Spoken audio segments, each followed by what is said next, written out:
I news 24/7 पर आप देख रहे हैं खबर विशेष उत्तर प्रदेश और मैं हूं आपके साथ मोनिका नायक। तो चलिए खबरों की शुरुआत करते हैं उत्तर प्रदेश की खबरों के साथ। योगी सरकार ने अपराध के बदलते स्वरूपों पर रोक लगाने के लिए UP state institute of forensic sciences में 5 नई लैब स्थापित करने का निर्णय लिया है।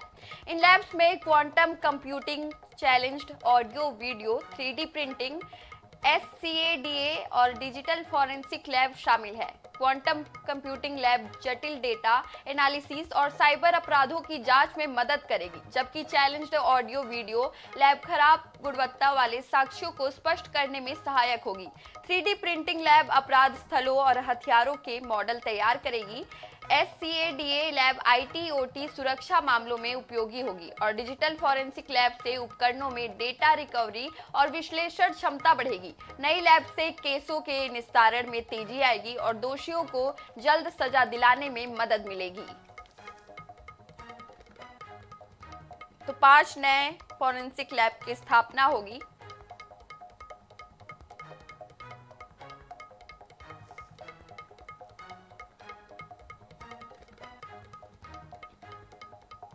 वहीं अयोध्या दौरे के बाद राष्ट्रपति द्रौपदी मुर्मू गुरुवार शाम वृंदावन पहुंची। उनका स्वागत करते हुए वे इस्कॉन मंदिर में कृष्ण बलराम के दर्शन और शाम को प्रेम मंदिर में पूजा अर्चना में शामिल हुई। शुक्रवार सुबह वे श्री हित राधा केली कुंज आश्रम में प्रेमानंद महाराज से मुलाकात करेंगी। इसके बाद ओरिया बाबा आश्रम और बाबा नीम करौली की समाधि के दर्शन करेंगे। राष्ट्रपति ने देशवासियों की सुख समृद्धि और की कामना की और ब्रज की आध्यात्मिक परंपरा एवं सांस्कृतिक विरासत की सराहना की।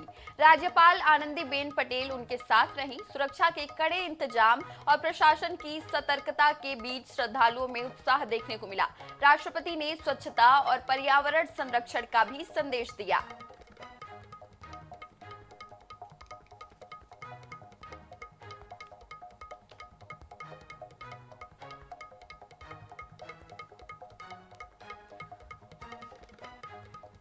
बात कर लेते हैं मिर्जापुर की। यहाँ मां विंध्यवासिनी के दरबार में दर्शन पूजन के दौरान राज्यसभा सदस्य और वरिष्ठ कांग्रेस नेता प्रमोद तिवारी ने मोदी सरकार पर तीखा हमला किया।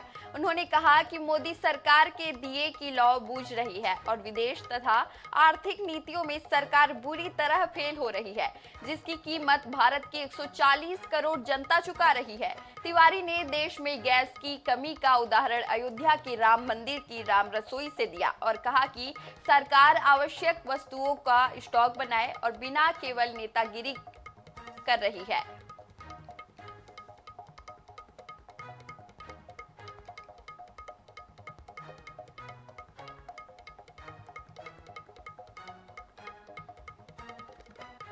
तो प्रमोद तिवारी ने भाजपा सरकार पर तीखा हमला बोला। कहा, मोदी सरकार के दिए की लौ बूझ रही है।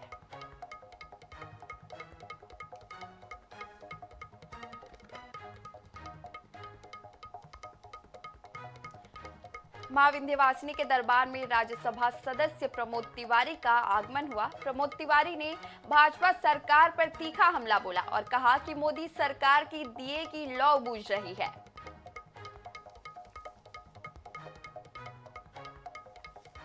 लखनऊ नगर निगम ने मड़ियाव के फैजुल्लागंज में पोर्टेबल कॉम्पैक्टर ट्रांसफर स्टेशन का उद्घाटन किया। इस अवसर पर महापौर सुषमा खरकवाल, नगर आयुक्त गौरव कुमार और अन्य जनप्रतिनिधि उपस्थित रहे। महापौर ने नागरिकों से गीले और सूखे कचरे अलग करने और स्वच्छता में सक्रिय भागीदारी निभाने की अपील की।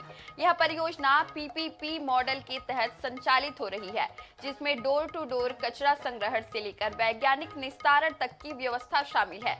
शहर में कुल 35 PCTS स्टेशन स्थापित किए जाने का लक्ष्य रखा गया है, जिनमें से 21 स्टेशन अब तक चालू हो चुके हैं।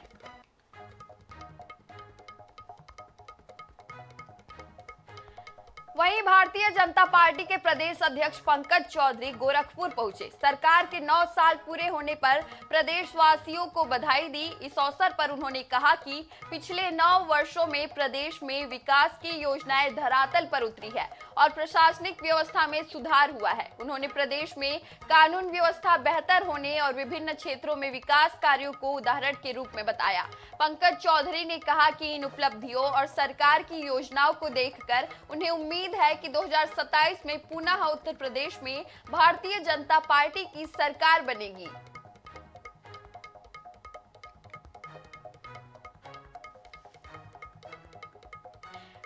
चैत्र नवरात्र पर प्रयागराज के एलओपी बाग स्थित आलोक शंकरी शक्ति पीठ में श्रद्धालुओं का तांता लगा रहा। माता सती के दाहिनी हाथ के पंजे के गिरने की पौराणिक मान्यता यह मंदिर प्रयागराज के 351 शक्ति पीठों में से एक है। सुबह से ही भक्त मां के दरबार में शीश नवाने पहुंचे और 9 दिनों तक यहां विभिन्न स्वरूपों की पूजा अर्चना जारी रहेगी। प्रशासन ने भी मंदिर परिसर में कड़ी सुरक्षा और सुविधाओं का इंतजाम किया है। नवरात्र के दौरान हजारों भक्त पौराणिक आस्था के साथ मां के दर्शन के लिए यहां जुटते हैं।